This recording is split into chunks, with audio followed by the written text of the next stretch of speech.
Seja sempre louvado. Amém. Irmãos, hoje eu gostaria de tratar um assunto aqui junto com todos vós, referente à palavra de Deus, mas primeiramente eu gostaria de saudar os meus inscritos e pedir a Deus que abençoe a todos. Estou aqui num lugar muito bonito, muitas árvores. Peço que os irmãos me perdoem algum barulho aqui, porque estou perto de uma avenida, mas embora não seja muito perto, mas mesmo assim ainda há movimentos de veículos e às vezes podem vocês ouvirem aí, certo? Eu ia gravar com fone, mas eu tenho que deixar aqui no outro aparelho porque pode alguém me chamar de repente.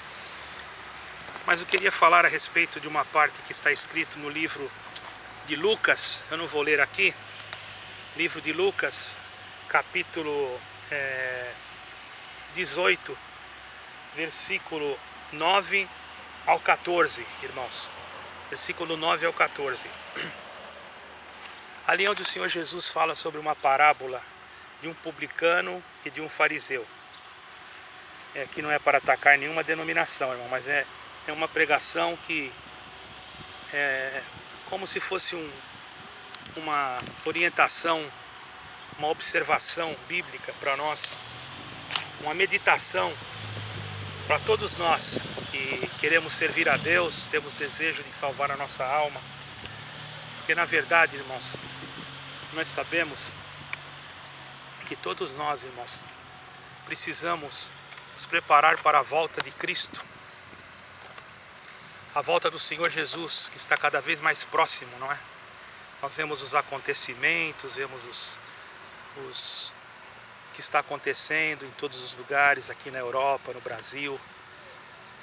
Tenho sempre orado pelo Brasil, pelo presidente do Brasil. Nós não somos políticos, mas devemos orar uns pelos outros, não é? Não com a intenção de querer se aparecer, mas afinal somos todos seres humanos. E o principal que tem que estar dentro de nós, irmãos, é o amor. O amor incondicional, não importa se a pessoa é branca, preta, amarela, vermelha, se ele é de um partido, de outro partido. Para mim, irmão, eu fui ensinado a orar. Quanto se a pessoa fez o bem ou fez o mal ou vai fazer o mal, isso é problema da pessoa. A minha obrigação é orar. Porque o Senhor Jesus, mesmo aqueles que o crucificaram, ele não condenou, ele disse: Pai, perdoa eles porque eles não sabem o que fazem. Então é isso que nós cristãos temos que fazer. Nós sabemos, irmãos, que o Senhor falou que nos últimos dias ia separar para si um povo especial, seu, zeloso e de boas obras. Dá a impressão que isso é uma exclusividade, porém, isso tem se nós analisarmos bem o contexto do que o Senhor Jesus falou, ele não deu uma exclusividade a esse povo, ele disse que ia separar um povo. Esse povo poderia ser de qualquer nação, de qualquer raça, de qualquer cor, entendeu, irmãos? Então não houve uma exclusividade. Por isso, para o povo de Israel, irmãos, o Senhor escolheu Abraão, deu exclusividade para Abraão. Está escrito na palavra de Deus. É diferente, irmãos. Para eles houve uma promessa e eles chegará o tempo que na volta do Senhor também não sabemos de que forma o Senhor vai fazer, mas sabemos que a palavra de Deus ela não volta atrás. Mas o exclusivismo que eu quero dizer é um outro tipo de exclusivismo, é o exclusivismo do orgulho. Não o exclusivismo que Deus determinou, mas o exclusivismo do orgulho. É o que aconteceu aqui com esse publicano, né, que estou lendo aqui em 18 de Lucas, versículo 9 e 14. Estava ali, irmãos, os dois dentro da sinagoga. E para quem não sabe, irmãos, o publicano era um coletor de impostos. Coletor de impostos da província do Império Romano. Existiam dois tipos de coletores de impostos, irmãos, para vocês saberem. Dois tipos.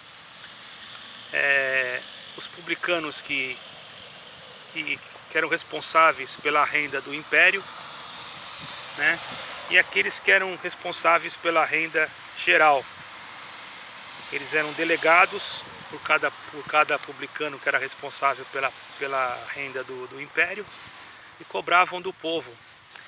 E muitas das vezes, irmãos, eles abusavam naquilo que eles faziam, certo? Eles cobravam demais. E assim eles enriqueciam às custas daqueles que estavam na necessidade, cobrando impostos muito altos. E os necessitados, irmãos, passavam apertos, porque eles cobravam mesmo sem misericórdia, certo, irmãos? Os tributos, que muitos desses tributos também eram acarretados, também existiam as ofertas que tinham que se colaborar com o templo naquela época.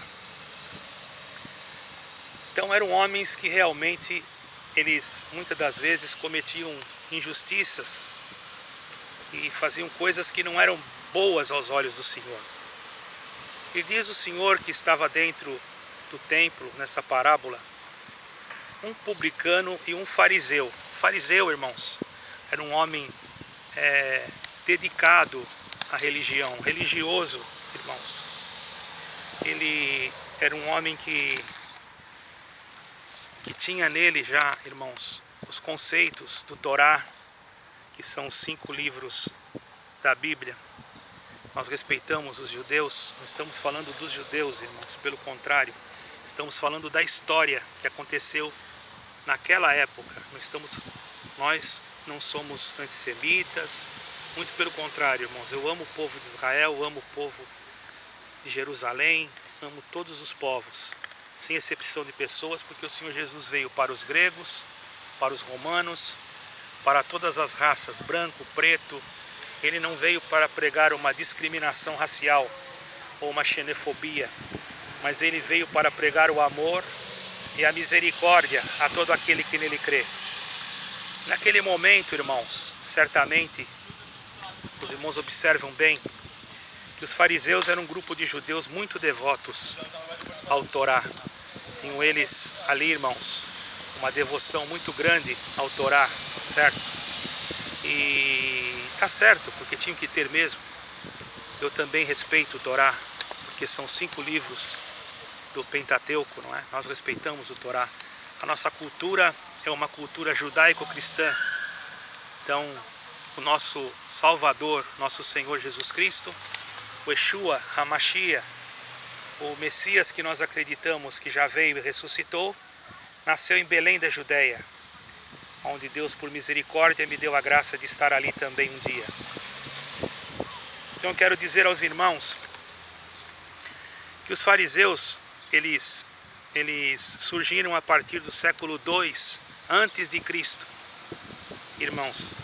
E foram eles que criaram a instituição da sinagoga. A palavra fariseu, para quem não sabe, irmãos, quer dizer separados ou santos. Quer dizer que aí vocês já percebem que existia uma exclusividade entre eles. É esta exclusividade que eu quero falar, irmãos. Eu quero deixar aqui para vocês entenderem que essa exclusividade não agrada a Deus. Porque quando o publicano, que era um homem cobrador de impostos, que seria, por certo, o homem que deveria ser, vamos dizer assim, repudiado pelo Senhor, ele estava dentro do templo, irmãos, e ali ele orava e batia com a mão no peito e diz que ele orava em pé. Veja que o Senhor não repudiou ele por orar em pé, nem o condenou. Os irmãos observam? Mas eles batiam no peito. Ele batia no peito e dizia: Senhor, tem misericórdia de mim, que sou um homem pecador, que não tenho feito aquilo que te agrada. Vocês leem lá, depois vocês vão ver, irmão. Eu não vou ler aqui a Bíblia, estou numa posição muito... Estou sentado na grama aqui, irmãos, mas eu já tenho isso na minha memória. E eles, por misericórdia, começou a implorar a misericórdia de Deus. Enquanto aquele fariseu, irmão, aquele homem que se achava tão sábio, tão inteligente, bendito o nome santo do Senhor, tão cheio de sabedoria, exclusivo, santo, separado, começou a dizer: Senhor, graças eu te dou, porque guardo a tua lei, obedeço os teus mandamentos, dou os meus dízimos, as minhas ofertas. E começou a se justificar diante de Deus, como querendo dizer: eu sou um homem santo, eu sou um homem santificado, sou um homem separado, sou melhor do que os outros, se Deus quiser, eu vou ter a vida eterna, não é? Era isso que ele queria dizer, irmãos. O Senhor Jesus perguntou aos seus discípulos: qual desses vocês acham que saiu justificado na minha presença? E eles não responderam. O Senhor falou para eles: aquele que se humilhou, quer dizer, foi o publicano. Porque aquele a quem se humilha, Deus exalta. E aquele a quem se exalta, Deus humilha. Vejamos, irmãos, o que nós vemos hoje acontecer em determinadas denominações que são exclusivistas. Várias acham que só elas são detentoras da salvação, e só elas poderão entrar no céu, só elas poderão ver a face de Deus. Quem não estiver nela não vai entrar no céu. Quem desobedecer uma regra da sua liturgia está condenado. E muitas das vezes, ainda para contar as suas maravilhas e as suas obras, falam que se eu for fiel, se eu for firme, eu vou herdar a vida eterna. Como que a fidelidade existisse em algum de nós. Nós temos que ser fiéis, mas não é pela fidelidade que nós vamos ser salvos, irmão. Nós temos que procurar ser fiéis ao mandamento de Deus. Temos sim que buscar a fidelidade, mas nós não sabemos, irmãos, quantas vezes nós erramos, quantas vezes somos infiéis com Deus durante o dia. Você sabe quantas vezes você mentiu hoje sem perceber? Quantas vezes você disse alguma coisa, ou pensou um palavrão, ou pensou alguma coisa má do teu irmão? Isso seria fidelidade?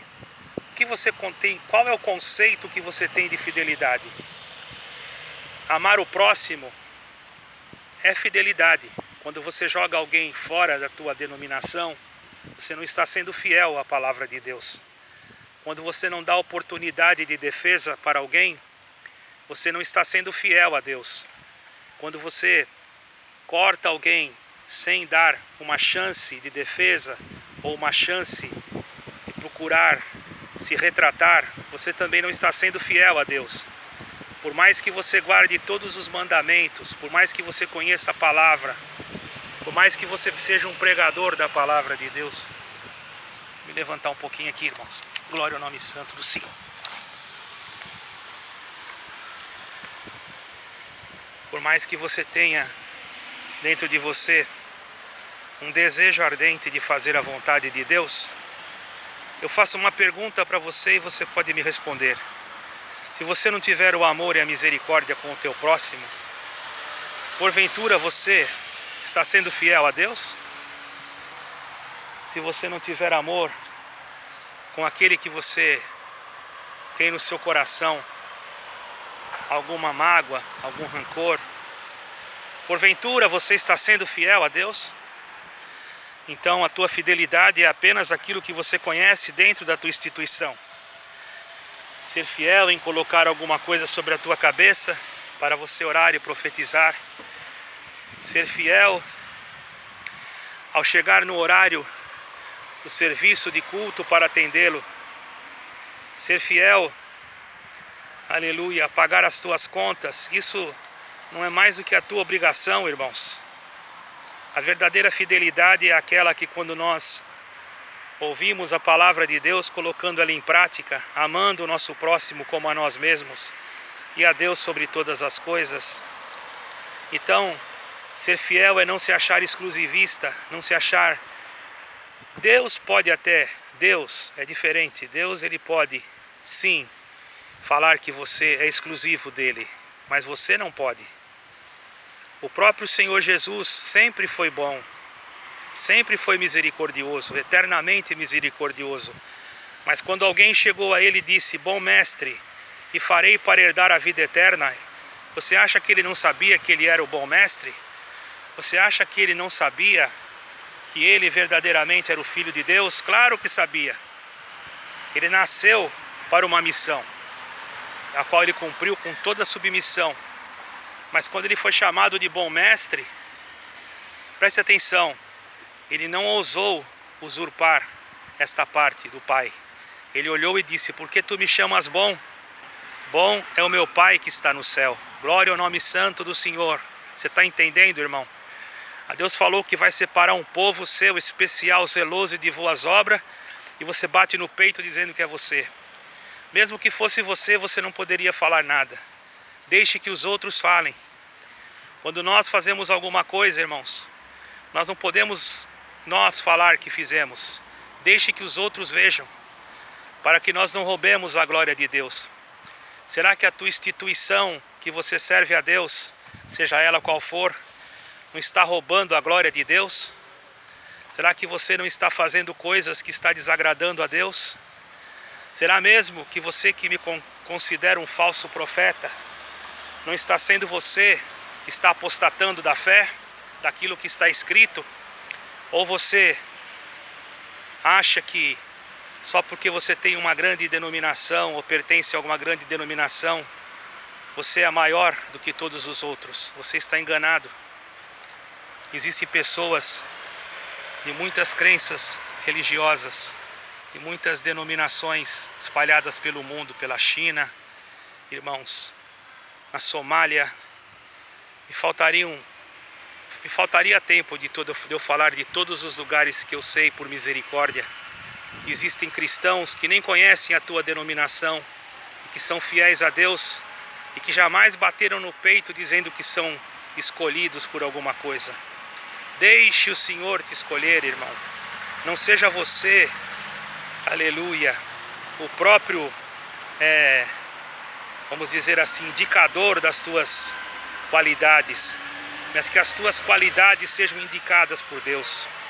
Que a tua igreja, onde você frequenta, que eu já tenho uma outra concepção, porque para mim, igreja está sendo aqui agora, debaixo dessas árvores, irmão. Ah, mas aqui não tem 2 ou 3, diz que onde tiver 2 ou 3 reunidos em nome do Senhor Jesus, Ele estaria presente. Para você pode não ter, mas para mim aqui está o Pai, o Filho e o Espírito Santo. Eu não me sinto sozinho. Ainda que as pessoas passam na rua e muitos me vêm escutando, me vêm falando e olham para mim assustadas, até pensando que eu estou falando com alguém no telefone. Mas estou falando com você, meu irmão. Deixe de ser exclusivista. Deixe de pensar que é só a tua denominação que vai te salvar. Quantos que você, membro do ministério de alguma denominação, quantos que você já sentou? Para você é uma honra, não é? Quantos que você já colocou no banco e disse, e ainda fala assim, ó, tem uns irmãos que são da CCB, eu conheço porque eu fui de lá. Eles falam assim, o que está feito, está feito. O que está feito, está feito. Imagine se você cair numa infração e alguém falar para você o que está feito, está feito. Ora, irmão, quem falava isso, sabe quem era? Sabe quem falou isso, irmão? Foi Pilatos, que ajudou a crucificar o Senhor Jesus. Foi Pilatos. Você está usando uma frase, uma frase na denominação que você diz que é exclusiva. Você está usando uma frase de Pilatos. Você diz o que está feito, está feito. Lê lá quando Pilatos escreveu o Rei dos Judeus e alguém falou para ele tirar, ele disse o que está feito, está feito. E você usou a mesma frase dele. Veja bem o que você está fazendo, irmão. Não estou falando só desta denominação, mas de todas as que agem desta maneira. Não estou atacando, mas estou apenas dando um exemplo. Eu não tenho interesse de atacar ninguém, irmão. Ainda que os meus vídeos são vídeos para evangelizar. Então eu vou falar aqui do evangelho também. Você, meu caro visitante, você, caríssima visitante, caríssimo observador do meu canal, que tem procurado a obedecer os mandamentos de Deus e procurado ler a Bíblia para a salvação da tua alma, porque você sabe que os tempos estão cada vez mais difíceis na terra e que Jesus Cristo vai voltar, porque nós vemos os cumprimentos das profecias, das palavras que Ele disse que Ele voltaria, e você ainda não está acreditando, muitas das vezes pensando como é que eu vou fazer para adquirir a salvação da minha alma. Primeira coisa, a humildade. Faça como aquele publicano. Confesse os teus pecados. Não esconda nada do Senhor. Ele sabe tudo. Não precisa ir lá diante de um sacerdote e confessar para o homem. Entre no teu quarto e confesse para o teu Deus, no nome de Jesus Cristo. De Yeshua HaMashiach, que é chamado em hebraico, mas nós podemos chamar de Jesus Cristo, porque estamos na língua portuguesa. Se eu estivesse na Itália já era diferente, eu chamava de Jesus, né? Deus me deu a graça de morar na Itália, conhecer algumas denominações e também ter amizade com alguns irmãos, que eu amo muito. Se algum deles ver, quero deixar a saudação para eles também. Como é que eu devo fazer então, irmãos? Irmão, eu estou em grande angústia, minha alma está aflita, eu quero salvar a minha alma. Do jeito que eu estou vendo, eu não vejo lugar. Há um lugar onde você pode se esconder. Há um lugar, um abrigo seguro, onde você não vai ver corrupção. Sabe qual é o lugar? Jesus Cristo. E esse lugar não precisa de interferência humana. Se você entrar no teu quarto e orar, saiba que o Senhor, Ele vai, sabe fazer o quê? Preparar para você o teu batismo. Mas antes disso você tem que crer em Jesus Cristo como teu Salvador. Mas como eu faço para crer? Faça uma oração a Deus. Dobre os teus joelhos. Se você não puder dobrar, fique sentado mesmo. Feche os teus olhos. E faça uma oração pedindo a Deus em nome de Jesus. Assim, Senhor, eu quero entregar o meu coração a Jesus Cristo. Eu quero ser verdadeiramente um cidadão dos céus. Perdoa os meus pecados e recebe a minha alma, a minha vida, o meu coração nas tuas mãos. Eu quero te aceitar e crer em ti como meu Salvador. A partir desse momento você vai se despojar da idolatria, da prostituição, de tudo aquilo que desagrada a Deus. E o Senhor vai mostrar para você o caminho que você tem que seguir, que é Cristo. Vai aparecer um momento em que você vai encontrar alguém que até possa te batizar. Eu sou testemunha disso, irmão. Porque uma vez uma irmã lá em Israel queria ser batizada. E eu estava no Brasil, irmão. Ela não sabia onde batizar. E o Senhor mandou até lá. E eu fiz o batismo dela. Glória ao Senhor. Dentro da casa, de um apartamento com uma piscina. Aleluia. Toda a glória e toda a honra seja dada ao nome do Senhor. Você que é exclusivista, presta bem atenção. Por que você não sai para evangelizar as almas? Por que você não grava também para falar de Jesus Cristo? O mundo está passando por uma pandemia. O anticristo está prestes a se manifestar, não sabemos quando, às vezes pode demorar, às vezes pode ser logo. Seria uma utopia da minha parte, eu acho que seria essa palavra, eu falar que seria amanhã ou seria mês que vem. Seria um erro muito grave da minha parte. Porém, irmãos, eu não posso negar que os acontecimentos estão sendo realizados. Por isso, você que é da congregação cristã no Brasil, você que é de outra denominação, não fique sendo uma massa de manobra apenas para construir templos. Bom, se você se sente bem onde você está, eu não estou falando mal, muito pelo contrário, tenho muitos amigos aí. Mas estou dizendo para você, anuncie o Evangelho, pregue Jesus Cristo, vá atrás das almas. Ao invés de você ficar com medo, ajude os que estão machucados na beira do caminho. Quantos que estão mortos espiritualmente falando, mortos não no sentido de perderam a alma, mas não tem mais força espiritual, morreram no sentido de força. Morreu as forças, quer dizer, acabou as forças, porque não recebem visitas, porque não tem uma mão amiga. Você acha que esse é o ato do bom samaritano? Você acha que está certo? Você acha que eu estou falando errado, que eu sou um falso profeta? Não estou falando da tua denominação. Estou falando de você e de mim. Eu também tenho esse dever. Por isso estou gravando esse vídeo. Você desperta. Não seja enganado por liturgias humanas. Vá atrás de Jesus Cristo. Se for preciso, reúne-te a você e tua família na tua casa. Parta o pão na tua casa. Faça tudo o que você tiver que fazer. Você não tem esposo? Procure. Se não tiver, faça você mesma, irmã. Se você tem um esposo, converse com ele. Ah, mas isso tem que ser serviço do presbitério. Mas quando o presbitério se omite a fazer alguma coisa, nós não podemos ficar alinhados a eles. Sabe por quê? Porque não foi eles que morreram por nós na cruz, foi Jesus Cristo. E o Senhor Jesus, Ele não vai pedir conta para o presbitério a respeito da tua alma.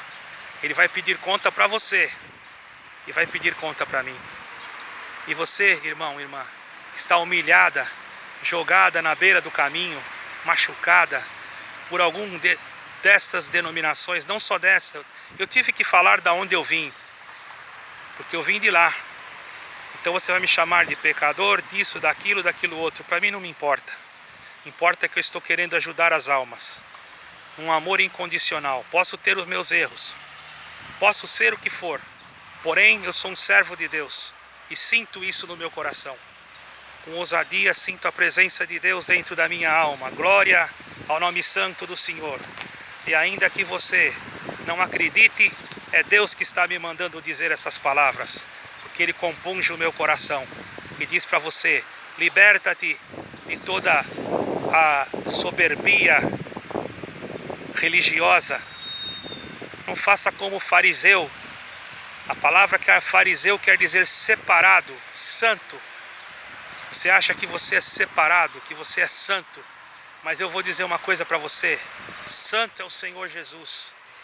E foi Ele que foi separado para nos dar a vida eterna. Quanto à escolha de Deus, é Ele que tem que dizer, e não nós que temos que nos autoproclamar. Guardemos em nós esse conselho sagrado. Irmão, irmã, você que está ferida, levanta-te. O Senhor te dá a tua mão e te diz, não tema que o Senhor é contigo. Ainda que pelo fogo tu caminhares, não te queimarás. E ainda que pelas águas não te submergirás. O Senhor estará do teu lado para te dar a coroa da vida eterna no final da jornada. Deus seja sempre louvado. Amém e amém.